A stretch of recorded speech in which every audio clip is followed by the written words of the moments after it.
আপনি কি ভাবছেন এটা বাঁশের পুল? না রে পাগলা, এটা বাঁশের পুল না, এটা হচ্ছে দ্বিতীয় পদ্মা সেতু। বলেন কি? বিএনপি সরকার মাত্র 5 মাসে দ্বিতীয় পদ্মা সেতু নির্মাণ করে সারা বিশ্বকে তাক লাগিয়ে দিয়েছে।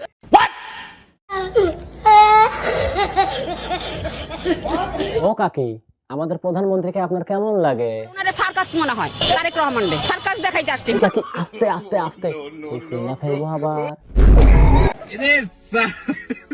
আচ্ছা কাকি, আপনারা তো রাগ কেন তারেক রহমানের উপর? উনি যদি চুরের মামলায় জেল খাইটা ক্ষমতায় যেতে পারে, আর আমরা ডিজিটাল নিরাপত্তা মামলায় জেল খাইটা কি যৌনকর্মী হয়ে রাস্তায় করবো? আরে ও কাকি, আপনার কি মনে হয়? যে নিজের মায়ের মৃত্যুটাও সঠিক তারিখ হিসেবে প্রকাশ করতে পারে নাই, তার মতো ব্যর্থ সন্তান আর ব্যর্থ দেখবেন ব্যর্থ নেতা দিয়ে তো বাংলাদেশ চলবে না। এই খাইছে রে কাকি, মনে হয় জামাত করে। ফখরুল সাহেব, প্রথমে আপনাকে অভিনন্দন জানাই রাষ্ট্রপতি নির্বাচিত হওয়ার জন্য। দেশ যেভাবে চলছে তাতে আপনার মতামত কি?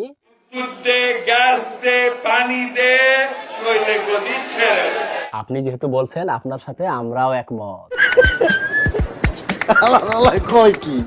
গ্যাসের দাম, বিদ্যুতের দাম কমাতে হবে, কমাতে হবে, ডাল তেলের দাম কমাতে হবে, কমাতে হবে। কাকি, আপনি কি ফ্যামিলি কার্ড পাইছেন? চাই না, আমরা চাই গ্যাস আর বিদ্যুৎ, তার এর লেগেই বানাইছিলাম ভালো শান্তির লেগা।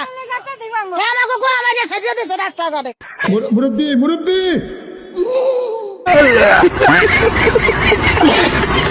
নাউজুবিল্লাহ, নাউজুবিল্লাহ। সি কাকি, এমনি কেউ বলে?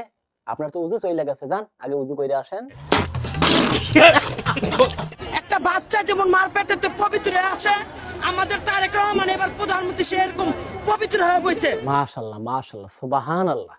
আমাদের তারেক রহমান আগের তারেক রহমান নাই। কিন্তু এই কথাটা তো আমি বুঝলাম না।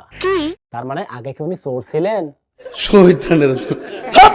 গ্রামে লোডশেডিং নাই। এই সিদ্দিকা, তুমি হসো দাও কে? মন্ত্রী সাহেব কি বলে আগে ভালো কইরা শোনো। মন্ত্রী সাহেব, আপনি বলেন তো। যেটা হয়, আমাদের পল্লী বিদ্যুতের লাইনগুলো অনেক লম্বা লম্বা, কোথাও যদি ফল্ট হয়ে যায়, বিদ্যুৎ স্লিপ করলে ওই ফল্ট লোকেট করতে তার টাইম লাগে, সেই জন্য বিদ্যুৎটা আসে না। আবার লাইন ঠিক হয়ে গেলে বিদ্যুৎ চলে আসে। ও আচ্ছা, এই সমস্যা। তাহলে গ্রামের লম্বা লম্বা লাইনগুলো কেটে ছোট ছোট করতে হবে, আর ছোট ছোট খাম্বাগুলোকে বড় করতে হবে, তাহলে কিন্তু আর এই সমস্যা হবে না।